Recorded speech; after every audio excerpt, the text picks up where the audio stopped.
Bollywood silver screen presenting Kong Skull Island. ये वक्त होता है सन 1944 का। चारों तरफ युद्ध चल रहा है क्योंकि ये वर्ल्ड वॉर 2 का वक्त है और इसी वक्त में हैंक नाम के एक अमेरिकन पायलट का प्लेन क्रैश होता है। वो साउथ पैसिफिक के एक आइलैंड पर जाकर गिरता है और तभी वो देखता है कि यहाँ पर एक और प्लेन क्रैश हो रहा है जो कि जापान के एक पायलट का होता है। अब क्योंकि जापान और यूएस के बीच में युद्ध चल रहा है इसीलिए दोनों एक दूसरे से लड़ना शुरू कर देते हैं और तभी पहाड़ी की चोटी पर दो बड़े बड़े हाथ आते हैं और ये हाथ होते हैं एक जाइंट एप के। यहाँ से कहानी जाती है सीधा सन 1973 में, जहाँ पर बिल नाम के एक आदमी को दिखाया जाता है जो यूएस गवर्नमेंट ऑर्गेनाइजेशन जिसका नाम मोनार्क है उसका हेड है। वो सेनेटर के पास जाता है और उन्हें एक आइलैंड का मैप दिखाता है। बिल कहता है कि इस आइलैंड के बारे में दुनिया के किसी भी देश को नहीं पता, सिर्फ पौराणिक कथाओं में इसका जिक्र है। इस आइलैंड को स्कल आइलैंड कहा जाता है। कहा जाता है कि ईश्वर ने इस जगह को अधूरा छोड़ दिया। यहाँ से जाने वाला शिप और प्लेन कभी किसी को दोबारा नहीं दिखता।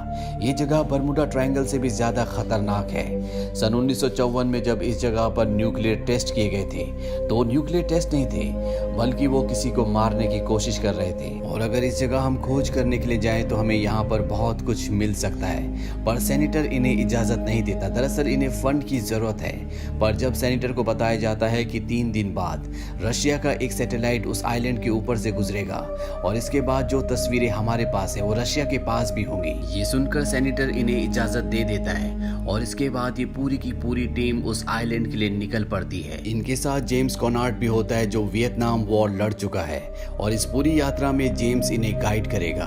ये सब के सब पानी के एक बहुत बड़े शिप से आइलैंड के पास पहुंच जाते हैं। यहाँ से इन्हें हेलीकॉप्टर्स में आगे जाना है, पर आगे एक बहुत बड़ा तूफान होता है इसीलिए आगे कोई भी नहीं जाना चाहता।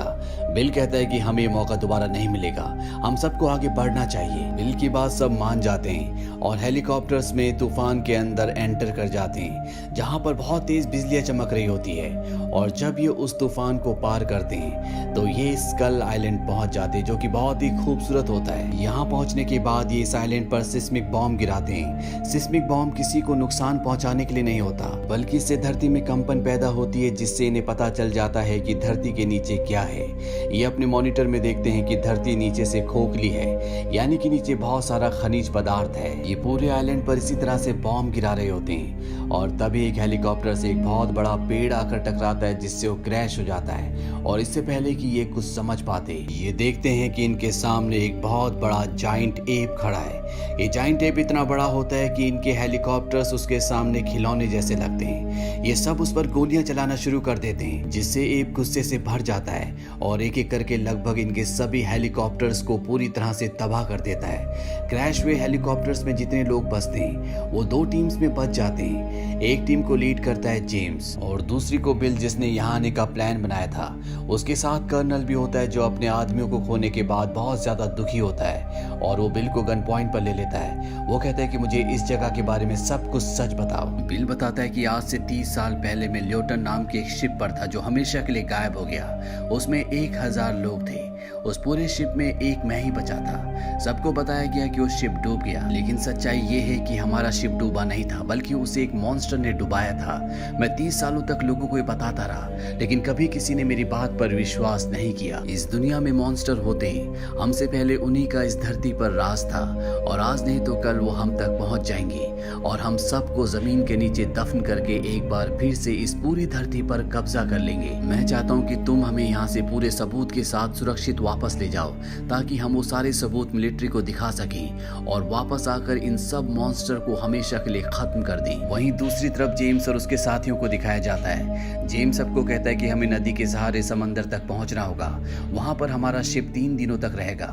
हम किसी तरह से सिग्नल भेजेंगे ताकि वो हमें यहाँ से सुरक्षित निकाल लें। और जब ये नदी के पास पहुंचते हैं तो पानी से एक बहुत बड़ा ईवी बाहर निकलता है जिसे देखकर सब के सब हैरान हो जाते हैं। जेम्स कहता है कोई गोली नहीं चलाएगा और जब ये गोली नहीं चलाते तो ईवी इन्हें बिना कुछ कहे लौट जाता है। अभी आगे पहुंचते हैं जहां पर कुछ खंडर होते हैं और अगले पल बहुत सारे आदिवासी इन्हें चारों तरफ से घेर लेते हैं। ये भी उन पर गन तान देते हैं, पर इससे पहले कि ये समझ पाते कि इन्हें क्या करना है, यहाँ पर हैंक आ जाता है। हैंक वही यूएस सोल्जर है जिसका प्लेन आज से 28 साल 11 महीने पहले जब वर्ल्ड वॉर 2 चल रहा था इस आइलैंड पर क्रैश हुआ था। वो इन्हें समझाता है कि कबीले वाले इन्हें कुछ नहीं कहेंगे और इसके बाद हैंक इन्हें कबीले वालों के गांव ले जाता है जहां पर एक बहुत पुराना शिप भी होता है। हैंक कहता है कि मेरे आने से 10 साल पहले ये शिप यहाँ पर आया था और जब इस शिप के अंदर जाते हैं तो ये देखते हैं कि जाइंट एप जिसने इनके ऊपर हमला किया था उसकी बहुत सारी तस्वीरें हैं और यहाँ के लोग उसकी पूजा करते हैं। इस आइलैंड पर जितने भी लोग होते हैं वो पूरी तरह से खामोश होते हैं। इन सब का हमेशा के लिए मौन व्रत होता है। यहाँ पर हैंक सबको एप के बारे में बताता है कि जिस एप ने तुम्हारे ऊपर हमला किया था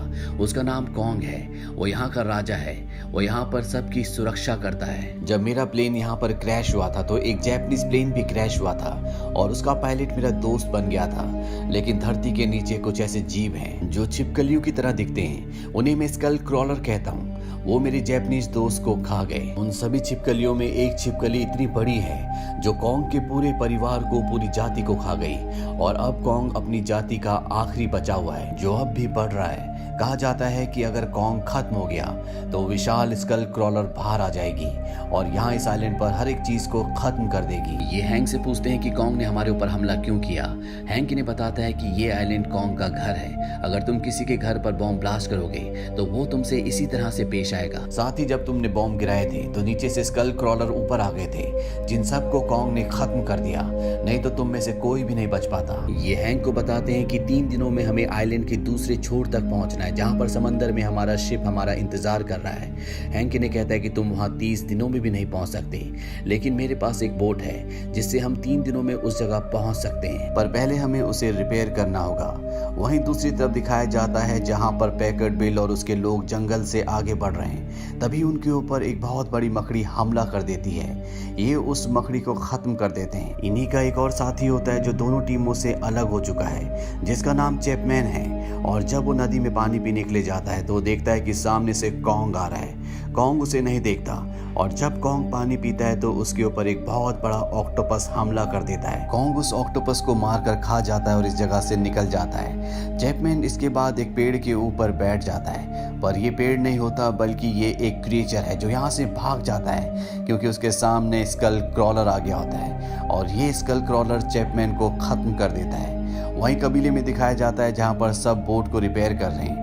इन्हीं में एक लड़की होती है जिसका नाम मेसन है जो कि एक फोटोग्राफर है और जब वो कबीले के बॉर्डर पर लकड़ी की बनाई हुई एक खतरनाक दीवार के दूसरी तरफ जाती है तो वो देखती है कि उनका हेलीकॉप्टर एक बहुत बड़े जंगली भैंसे के ऊपर पड़ा है जो अभी भी जिंदा होता है। मेसन हेलीकॉप्टर को उठाकर उस भैंसे की मदद करना चाहती है पर हेलीकॉप्टर बहुत भारी होता है। तभी यहाँ पर कॉन्ग आता है, वो हेलीकॉप्टर को अपनी 2 उंगलियों से उठा लेता है। मेसन कॉन्ग को देखकर बहुत ज्यादा डर जाती है पर कॉन्ग उस पर हमला नहीं करता, बस उसे नफरत भरी नजरों से देखता है और इस जगह से चला जाता है। इसके बाद अगले दिन ये सब के सब बोट से आइलैंड के दूसरे छोर की तरफ निकल पड़ते हैं। रास्ते में इनका रेडियो काम करना शुरू कर देता है। ये दूसरी टीम जिसका लीडर अब कर्नल है क्योंकि बिल मर चुका है, उन्हें बताते हैं कि बहुत जल्दी हम तुम तक पहुंचने वाले हैं। पर तभी इनके ऊपर उड़ने वाले बहुत खतरनाक पक्षी हमला कर देते हैं जो इनके एक साथी को उठाकर ले जाते हैं और मार देते हैं। कुछ ही देर बाद ये दूसरी टीम से मिल जाते हैं जहां से इन्हें अब उस तरफ जाना है जहां पर इनका शिप है, पर कर्नल कहता है कि मुझे वेस्ट की तरफ जाना है क्योंकि वहां पर मेरा एक सिपाही जिसका नाम चैपमैन है उसका हेलीकॉप्टर क्रैश हुआ था।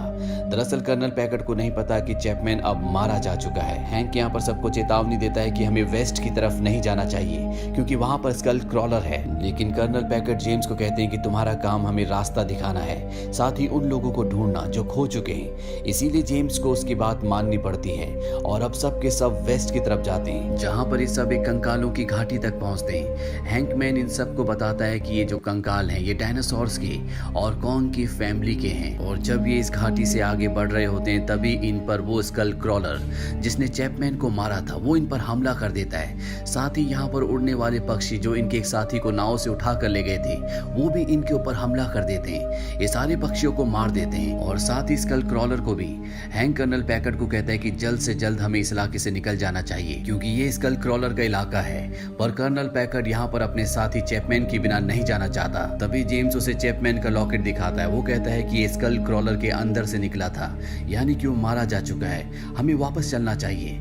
लेकिन कर्नल पैकर्ड कहता है कि मैं उसके हेलीकॉप्टर तक जाना चाहता हूँ, क्योंकि उसके अंदर बहुत सारे हथियार हैं जिससे हम कॉन्ग को मार सकते हैं। ये सुनकर हैंक हैरान हो जाता है। वो कहता है कि तुम कॉन्ग को नहीं मार सकते, यहाँ के लोग उसकी पूजा करते हैं, वो इस आइलैंड की रक्षा करता है। जेम्स कहता है वैसे भी चैपमैन को कॉन्ग ने नहीं मारा, उसे स्कल क्रॉलर ने मारा था, हमें खतरा स्कल क्रॉलर से है। कर्नल पैकर्ड कहता है कि मैं स्कल क्रॉलर्स को तो मारूंगा ही, साथ ही कॉन्ग को भी, क्योंकि उसने मेरे बहुत सारे सिपाहियों को मारा है। जेम्स कहता है कि अगर तुम हेलीकॉप्टर तक जाना चाहते हो तो जाओ, मैं बाकी लोगों के साथ बोट से शिप तक जाता हूँ ताकि हम उसे वहां पर रोक सके। और इसके बाद कर्नल पैकर्ड अपने आर्मी सोल्जर्स के साथ हेलीकॉप्टर की तरफ निकल पड़ते हैं। कुछ दूर जाने के बाद इन्हें वो सारा का सारा असला बारूद हेलीकॉप्टर में मिल जाता है। वहीं दूसरी तरफ जेम्स, मेसन और बाकी के जितने भी सिविलियंस होते हैं वो सब के सब बोट की तरफ जा रहे होते हैं। जेम्स और मेसन सबको रास्ते में छोड़कर एक पहाड़ी की चोटी की तरफ निकल पड़ते हैं ताकि ये देख सकें कि इनका शिप कहाँ पर है। जब ये पहाड़ी की चोटी पर पहुंचते हैं तब तक रात हो जाती है और अगले पल इनके सामने कॉन्ग आता है। ये उसे देखकर डर जाते हैं और जल्दी ये समझ जाते हैं कि कॉन्ग इन्हें नुकसान नहीं पहुंचाना चाहता। मेसन जो पहले भी कॉन्ग से मिल चुकी है वो उसे हाथ लगाती है, जिससे इन दोनों को एहसास होता है कि कॉन्ग एक शांति प्रिय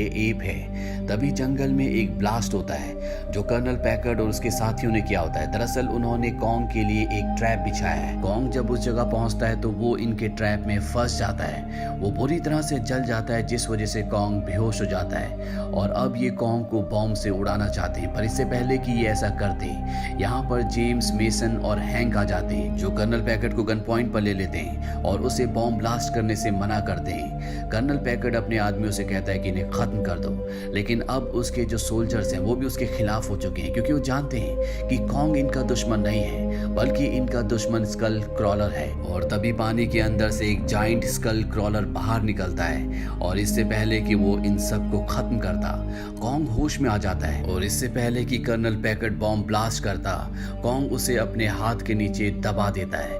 अब यहाँ पर कॉन्ग के बीच में और स्कल क्रॉलर के बीच में घमासान लड़ाई होना शुरू हो जाती है। बाकी के सभी लोग अपनी बोट की तरफ भागना शुरू कर देते हैं और जब ये सब के सब बोट की तरफ जा रहे होते हैं, स्कल क्रॉलर इनके ऊपर हमला कर देता है। लेकिन इससे पहले कि वो इन्हें मारता, कॉन्ग स्कल क्रॉलर के ऊपर एक जोरदार हमला करता है और एक बार फिर से स्कल क्रॉलर और कॉन्ग के बीच में घमासान लड़ाई शुरू हो जाती है।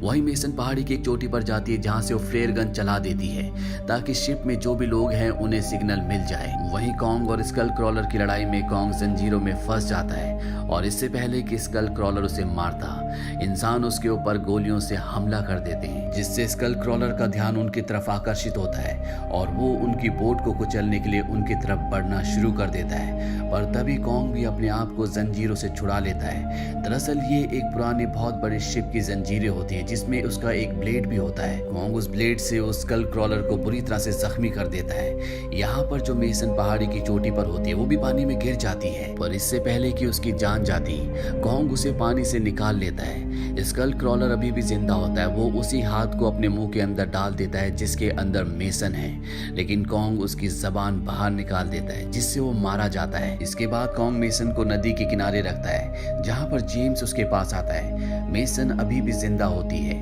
और ये दोनों कॉन्ग को जाते हुए देखते हैं और इसके बाद ये सब भी अपने घर यूएस वापस लौट आते हैं, जहां पर हैंक को दिखाया जाता है जो सन 1944 में युद्ध के लिए गया था। आज 30 सालों बाद वो अपने घर आया है, जहां पर वो अपने बेटे जो कि अब 30 साल का हो चुका है उससे और अपनी पत्नी से मिलकर बहुत खुश होता है। पोस्ट क्रेडिट सीन में हमें दिखाया जाता है कि जेम्स और मेसन को अपने सीक्रेट ऑफिस में रोक रखा होता है और तभी यहाँ पर ब्रूक और सेनली आते हैं जो कि इन दोनों के साथ आइलैंड पर थे और वो इन्हें बताते हैं कि कॉन्ग ही अकेला किंग नहीं है बल्कि यहाँ पर कुछ और भी हैं। ये इन्हें गॉडजिला और गिधोरा की लड़ाई की पेंटिंग्स दिखाते हैं जो आपस में लड़ रहे होते हैं। मोनार्क ऑर्गेनाइजेशन का यही काम है कि वो ऐसे जीवों को जो धरती पर इंसानों के लिए खतरा है उन्हें किसी भी तरह से इंसानों से दूर रखना या खत्म करना।